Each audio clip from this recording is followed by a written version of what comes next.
YouTube, it's your boy 41 Pop, and we back with another video. Dating apps are dead.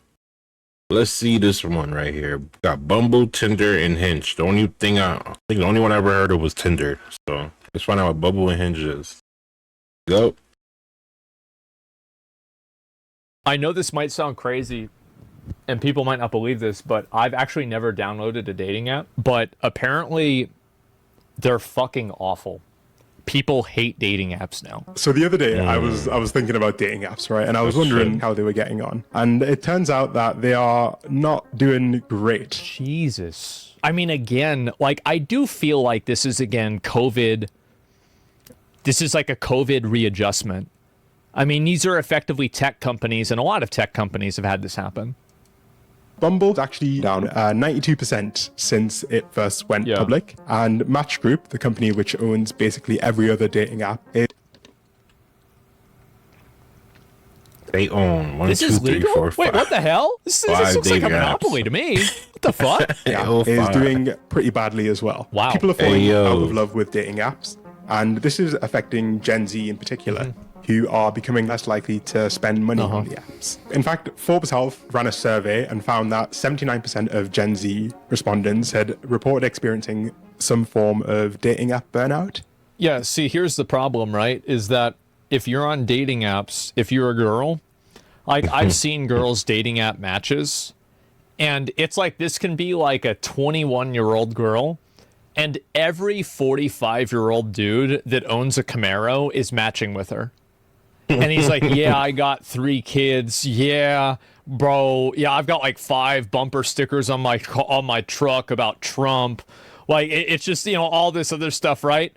You know, the wraparound sunglasses, it's fucked. Yeah, and like they'll message these girls and they'll say weird shit. And then like if you're a guy, it's really hard for you to get matches unless you're like probably top 10, 20% of like attractability. It's bad, man. So like there's just different problems that like men and women run into. Like, it's not like they have the same problems, but they both have problems. And it's also become pay to win, too. You might have even seen that the companies have resorted to some interesting marketing techniques. For example, Bumble got in trouble for some ads that they ran trying to convince women to no longer be celibate, I guess. You know full well if celibacy isn't the answer? What's wrong with it? I just... Jesus Christ, professional problem havers.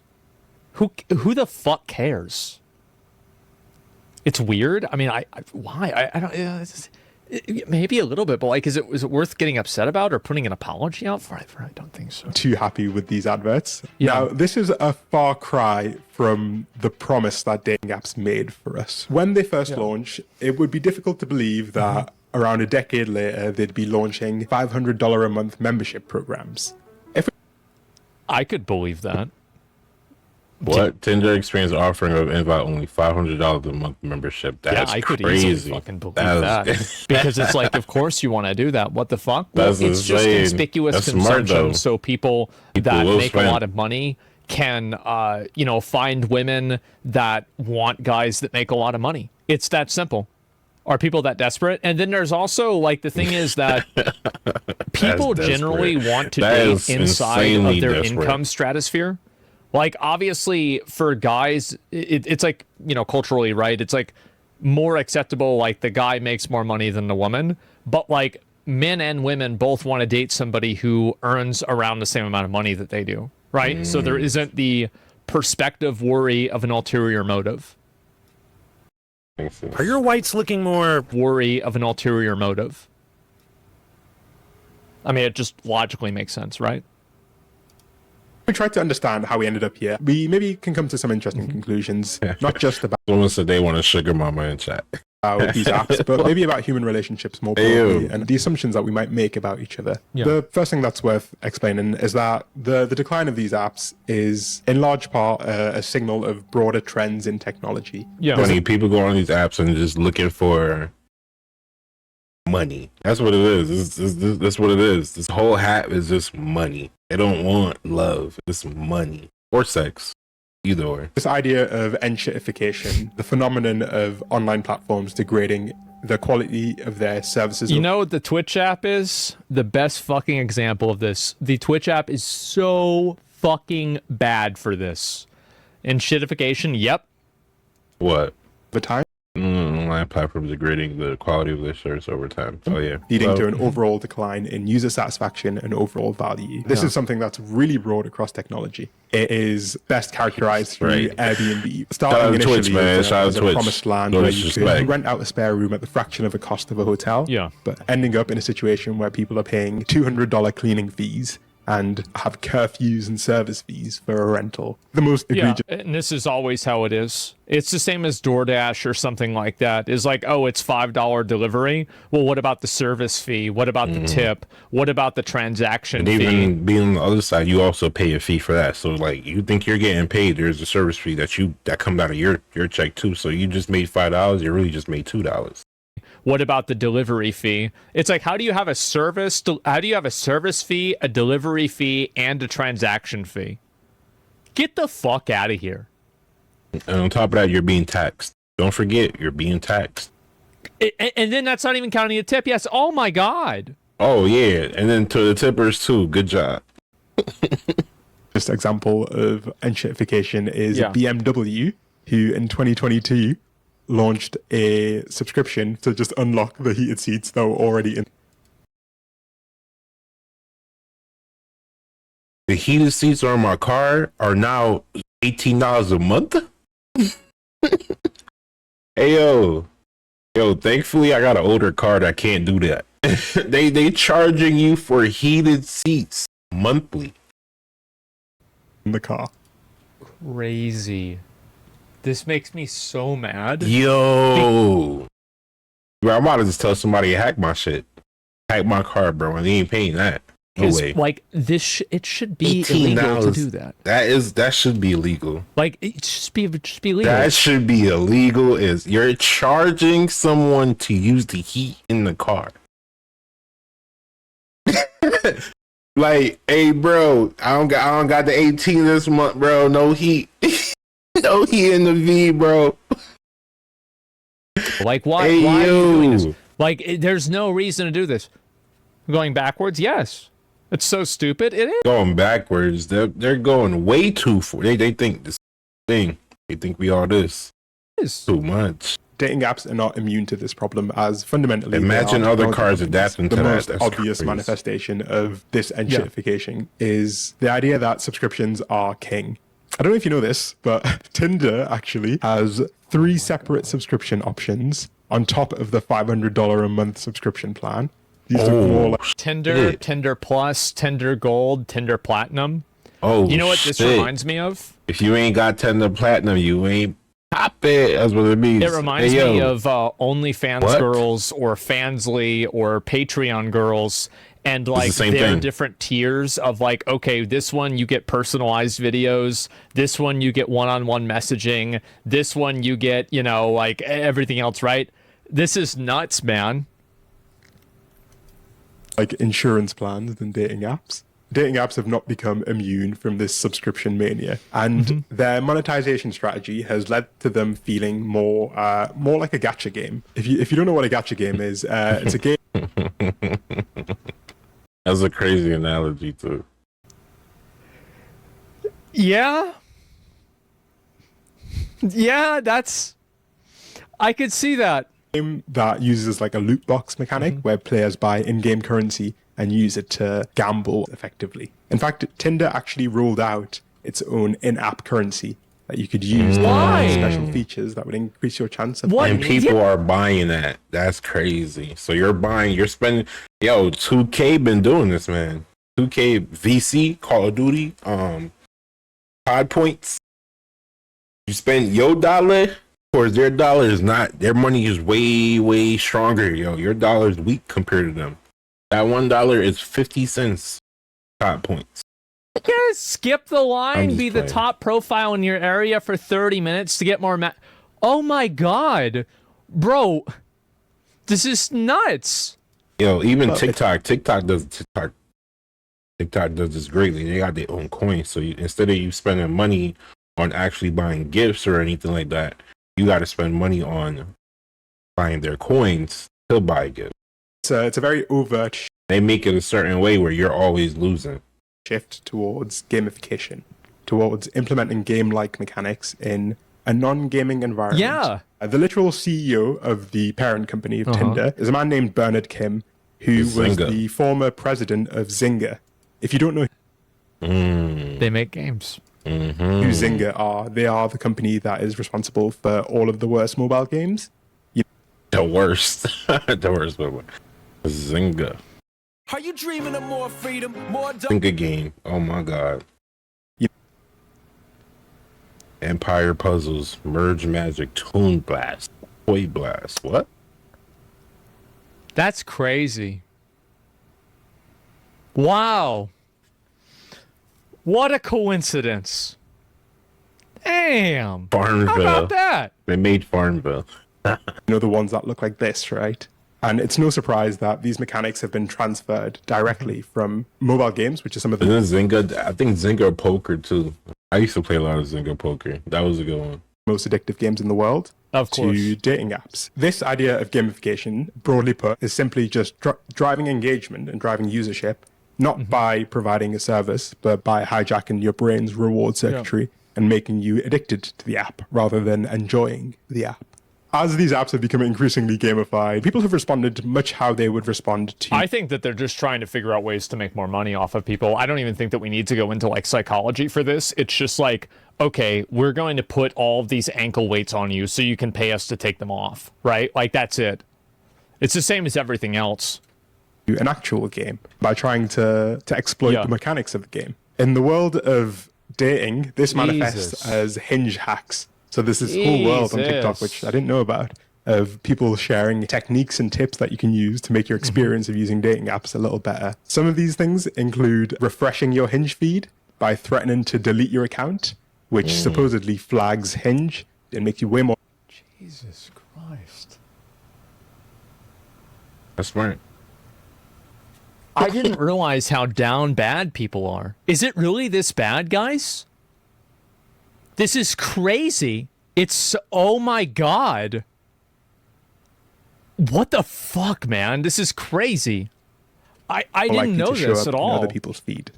Other people's decisions have been things like choosing to use AI wingmen to create a profile that is optimized for these algorithms. Oh God. Yeah, so people were talking about how they wanted to make AI. We're all cooked.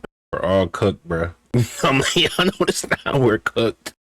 We don't know what we're getting. You don't know if it's man-made or what. Cooked. And they're going to use the AI to take our money. Oh my God. Versions of themselves to talk with people so they could filter out bad matches. It's just... A lot of the people, I've seen them AI people in like the AI Senna, the AI agent, the AI Kai. I've been seeing people doing them little AI videos. You need to stop, bro. Y'all, what y'all doing is they recording you and y'all teaching it. That's what y'all doing. One day it's going to be you. It's just, this is really something special. Certification isn't necessarily a complete explanation, though, because despite the fact that many other services in technology have been getting worse and worse, the companies seem to still be doing great. And there are some unique dynamics of these apps that make them especially prone to collapse and that can help us understand the mass exodus. Part of it is simply the fact that these apps promote the idea that they'll literally change your life. Hinge, for example, markets itself as the dating app designed to be deleted, which is an extremely big promise. It's a promise that I personally, as a cynic, feel like isn't necessarily true. Of course it's not true. Absolute fucking bullshit. 9.3 Yeah, you're just saying that. billion. Yeah, exactly. Met my wife on Hinge, been married 2.5 years now. Oh, there are a lot of people that have had success stories with dating apps. Like I know people that have personally. So it's not like it's uncommon, but it's not like it's also super common either. Well, people are misusing it, right? That's the whole point. Hinge is owned by a $9 billion company. Yeah, of course it happens. They want you to delete any of their apps. I should mention that I tried to consult... Yeah, I remember Christian Mingle. Christian Mingle was...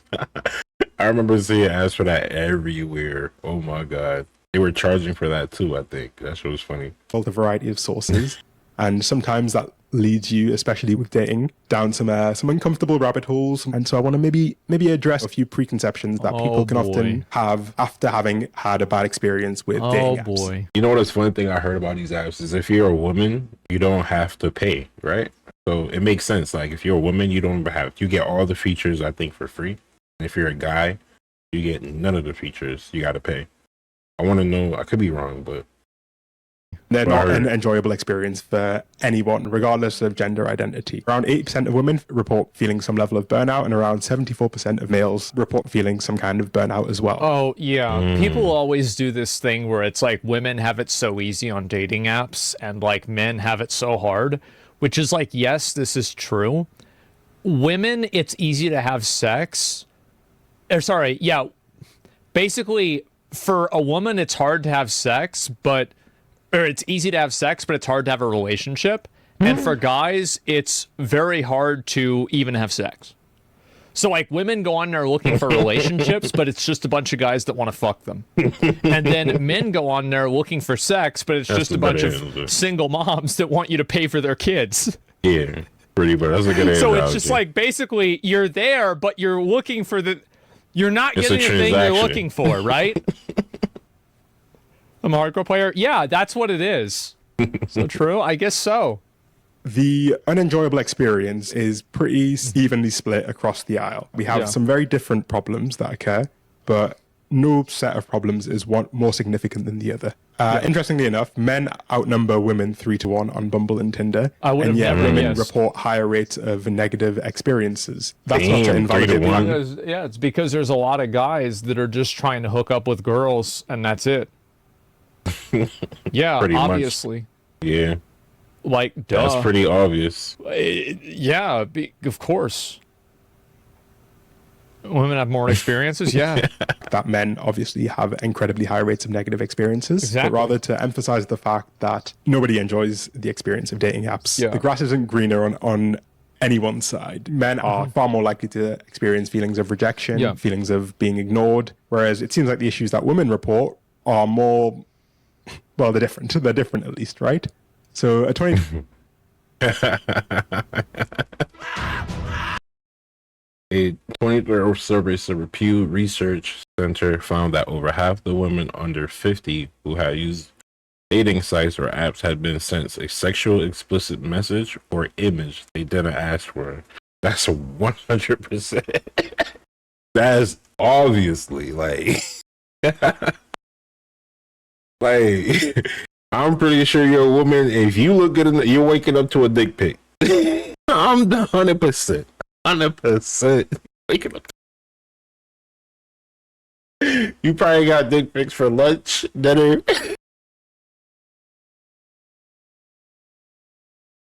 Hey, yo. They found that over half of women under 50 who'd used dating apps had been sent a sexually explicit message that they didn't ask for. Which 100%. I'm amazed that it's not higher.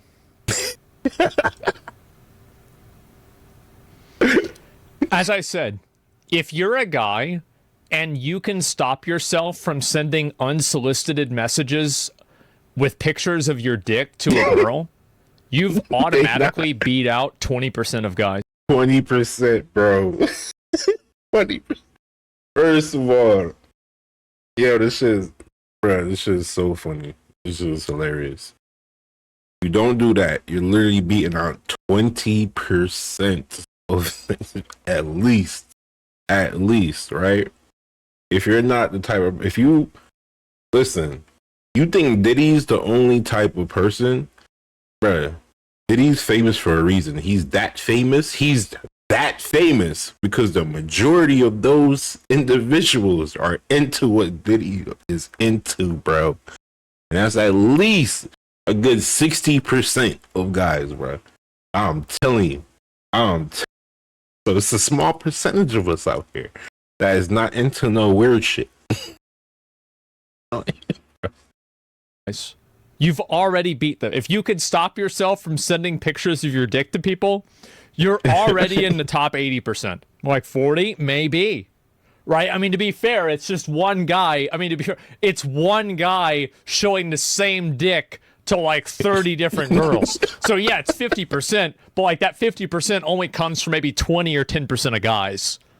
You know, it's just I think copy it's an insanely paste. high statistic. But Copy generally, paste. the issues that lead people to feel burnt out That's so stupid. are Spam. more broadly the failure to find a good connection. Hey, yo, he did not say it's dick spam. Really, the issues that lead people to feel burnt out are spam. more broadly the failure to find a good connection, being ghosted, being lied to, feeling rejected, and having boring or not substantive. So is it actually true that like on dating apps there'll be like people that use photos of themselves that are like really old? And to be fair, like I actually do this. That's crazy. Yes, it is true. Like this photo, I took this picture when I was, I think, 25. Maybe even before then. I think that's around the time. So like this picture's almost 10 years old. Almost. Dude. Yeah, it's iconic now though. It is. I and like now I can't change it. But yeah, no, I get it. So I guess I'm doing the same thing, guys. It's common on these apps. Have you guys ever gone on, I'm just going to say it. Have you guys ever gone on a date with a girl and then she's over 50 pounds heavier in real life than she is in her photos? Has this happened?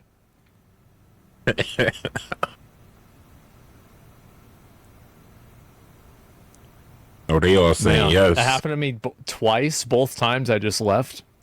He said both times he just left. Bro doesn't want to jump on a grenade. That's crazy. Yo. I saw there was a photo of like a picture, and it was like apparently it doesn't show you the photograph of a person, but it shows a blurred version of it. And it said this girl matched with you, and the girl was really fat. It was obvious that she was really fat just based off of like the silhouette. And the caption said, even in the fog of war, a tank is visible. Dang. Tina used to worry about bad breath. Yo, people are so mean. And I just like, bro, I saw it. Yeah, I lost People my are fucking mean. shit, man. So People are so funny. mean, bro. Destruction, yes. I don't know where it is. I gotta World find of that fucking tanks. shit. It's on my phone somewhere.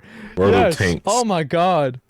I started working at this company. I was talking to other people with teams. Certain photos, they came up to me at the office, didn't know who they were because they were both fat and old. So there was this guy. So there's like one of these, like, you know, you guys have like your Better Call Saul, like local lawyers. Oh no. He's bad one. You know, black hair. The stuff is fucking, yeah, pink male. Yeah. The guy, that photo was taken in 1996. And whether dating apps are what kind of leads to these super high rates of dissatisfaction. Yeah. And whether dating apps are actually benefiting from this or not.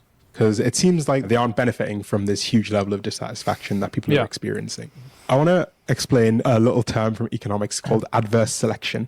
Planet Money wrote a little piece explaining how adverse selection might be an important factor in understanding why dating apps have gotten so bad lately. Yeah. It's possible that dating apps face adverse selection. Basically, a new app starts up and hopeless romantics looking for real love begin flocking to it. But so do sleazy types who lie on their dating profile. Over time, the earnest daters go on a bunch of bad dates, encountering people who have no interest in real relationships or whose profiles... Well, and this is a problem like a lot of guys have, is that they don't understand, what would I call it?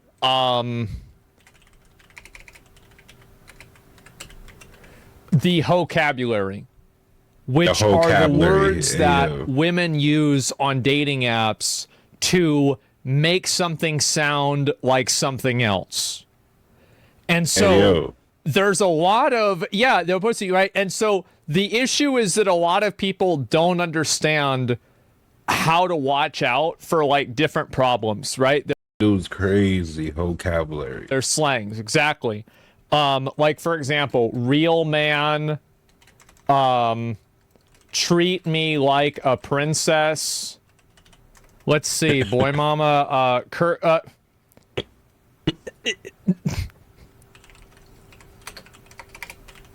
Fake curvy. Yeah, this can mean a lot of things. Quote from Taylor Swift. Taylor Swift. Hey yo. Or anybody else like that. Passenger Passenger I was princess. thinking about this, by the way. Okay. God, this is going to sound really bad. This could be taken in such a really bad way. I have never dated a girl that had a driver's license. All of their ages started with 2. Okay? And there were 2 digits, by the way. And is that a red flag from it? I guess so. Hey, now you know why I prefaced it. Okay? Yep, that's see? Say a game? Yeah. Clip that out of context? Yeah, there you go. Let's see what the rest of this is. But yeah, why didn't I have car licenses? A lot of reasons. And yeah. Are completely misleading. Like lemons driving good cars out of the used car market. Yep. Maybe sleazeballs push great catches out of dating apps and ultimately ruin the quality of the whole app experience. So people go to a new app in the hopes of finding something better, and the cycle starts again. That's This idea true. of adverse selection is basically the idea that people can take advantage of, the meta on dating app to promote themselves as something they're not, and ultimately lead honest, well-intentioned users to feel like the apps don't have any other honest users because they're only interacting with people who know how to game the app. Yeah, exactly. Yeah, of course, because that's what people are going to do, right? It makes sense. It's the same as like botting in video games. Like whenever a game first comes out, there's no botting. But then later on, people design bots and then they start cheating. Yeah, of course that happens. You need a birth certificate? Yeah, clearly, right? Predator-prey equilibrium? Yeah, sure. This whole idea of, hinge hacks or using AI tools to beat the system. Yeah. It doesn't necessarily make you a better person on a date, but makes you more representative of what the market supposedly looks like to someone who's just downloaded the app. Well, it's everybody that does that Right. thinks that the reason why they're not getting matches is because it's like some sort of algorithm thing. Like, oh, well, I'm not in the algorithm, so that means, that's why I'm not getting matches. And it makes people who download the app feel like everyone is awful. Yeah. There is a way to actually minimize Truthfully, it's just that you're not paying enough. You need to spend more money. That's the problem. these bad apples. This is something that's actually been done before. If you can give the users as much information as you can, they can make more informed decisions, right? That's intuitive. However, the more information you provide to those users, the harder it makes for the app to be gamified because they can't rely on the fact that you don't know things about other people. This is most clearly shown. That's actually a really good point. That's actually a great fucking point. Yeah. So it's in their best interest to not show you information about the other person so they can paywall it.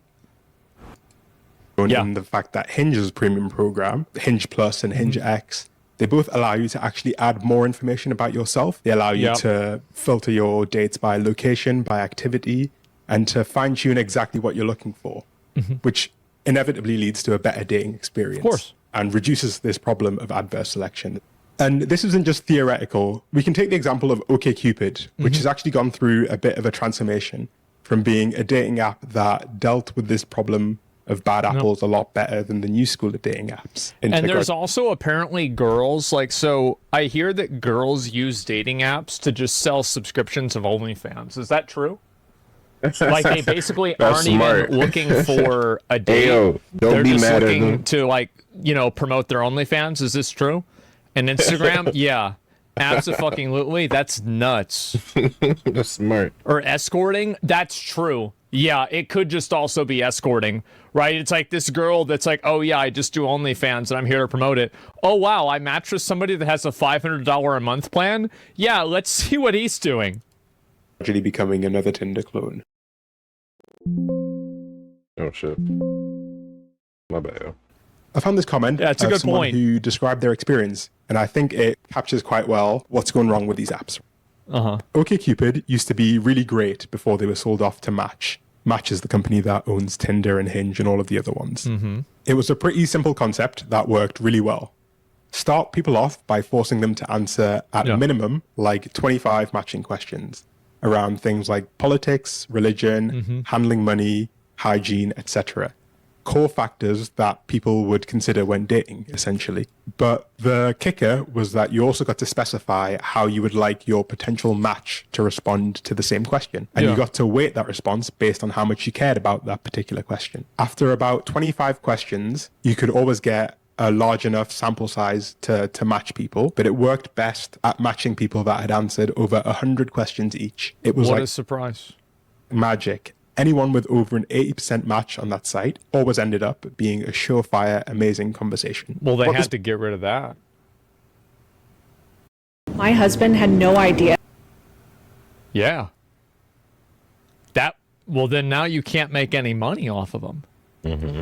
Person is describing without necessarily realizing is this idea of adverse selection, right? The idea that just by having more and more information about who your potential matches are in terms of their interests, their likes, their personality, you can basically make dating apps be fantastic. However, the issue with that is that they can become a bit too good, right? And you end up in the situation where every person you match with is actually a pretty good person, and you're therefore extremely likely to stop quit the using app. The ideal situation for these apps is this weird middle ground where they want you to find someone you like, but not too often, and not someone that you like too much, because then you delete the app. But they don't want you to have 0 matches, because that means that you'll delete the app super quickly. That's kind of the optimal model of a dating app. What's called The thing is that he's completely right, because that's logically how they would make the most money. That's crazy. But that's evil. Space, I guess that's evil as fuck. Where you get a reward at an unpredictable interval, and you get a reward that's big enough every time to keep you chasing the next one. 36,000. They're playing this like balancing game, and they're clearly not doing a very good job at it. When it comes down to it, ultimately, people want what they've always wanted, which is meaningful connection with others. And I think the real danger here is that people have been generalizing their experiences on dating apps as broader generalizations of how, quote unquote, society is today. And I think that's a big problem, because I would hope that most of us understand that, say, social media isn't necessarily a one-to-one representation of how people behave in real life. Yeah, that's true. I mean, I go to the store and I see girls there that have boyfriends that are fat and ugly all the time. And there's guys that have wives that are fat and ugly too. But there's plenty of fat and ugly people that are dating other people. Like, it happens all the time. But like, usually it's just, you go on an app, right? And people aren't going to see it that way. They're not going to have that viewpoint. Yeah, it's like, yeah, the girl's good looking. Yeah, exactly. I only date baddies and I'm fat and ugly. Hey, bro, like, that's it, man. Why not? Yeah, Keegan, 1 minute is to focus on yourself. I mean, I don't know. I mean, you talk about like what the best way to like attract somebody is. Like, there's like a million different things, a million different people, right? But like at the end of the day, yeah, there's plenty of people that have options like that. But if you're on a dating app, you're literally looking at everything at face value. So it just makes sense that that's where things are going to be reduced to. I had premium Tinder so I could see who liked me. I got matches every now and then. When I let the premium run out, within 2 days, I had 10 matches I couldn't see. They have crazy tricks at play. It's crazy how they can have all these different apps that are owned by the same conglomerate company that effectively act as like faux competition inside of a market. That's so fucking funny. That's smart. They give you plenty of options. To the representation of how you get mad at Twitter in general. Not Twitter, Tinder. Scared to go outside. You get mad at Tinder, you go use Bumble, and they don't lose because they own both companies. If you took Instagram Reel comments, you'd think everyone was incredibly racist all of the time. It's an algorithmic mirage. And if you looked at YouTube Shorts, you'd think that every woman is stupid. Yeah, no, I know that. That's absolutely true. Yeah, social media gives you a very distorted view of the world. Yeah, exactly. It's an algorithmic mirage, right? These algorithms are so capable of building a mirage that makes you think that what they are showing you is simply a direct representation of what reality is, when it's been filtered through layers and layers of algorithms and psychology in order to fundamentally change how you interact with it. The good thing that we can take home from this is that people are ultimately voting with their wallets, which is by far one of the most effective ways you can actually create change. There's a big trend, you might have seen it, of run clubs now, A lot of people are joining run Running clubs clubs. in order to find love. And this See, that's smart because At least you know you're who gonna is be it out there. that can't run? Hey yo, this nigga is asshole.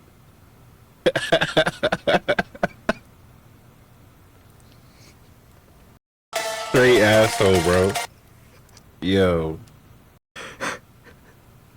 That's crazy, huh? Man, Red Club. how about that? lives, which is exactly what we need right now. There is many angles you can approach this from, but ultimately the biggest reason they're Wow. doing so badly is that they're not providing the service that they promised. The collapse of dating apps doesn't mean the collapse of romantic love. It means that it's actually going to spread a bit more towards the places where it needs to be, towards these organic spaces. But then again, I'm also incredibly single, so Yeah, keep my words with I a grain get of it. salt. Yeah, Yo, W video. Dating apps are definitely dead. Get outside, go join a run club, go peer. I don't know. Peace.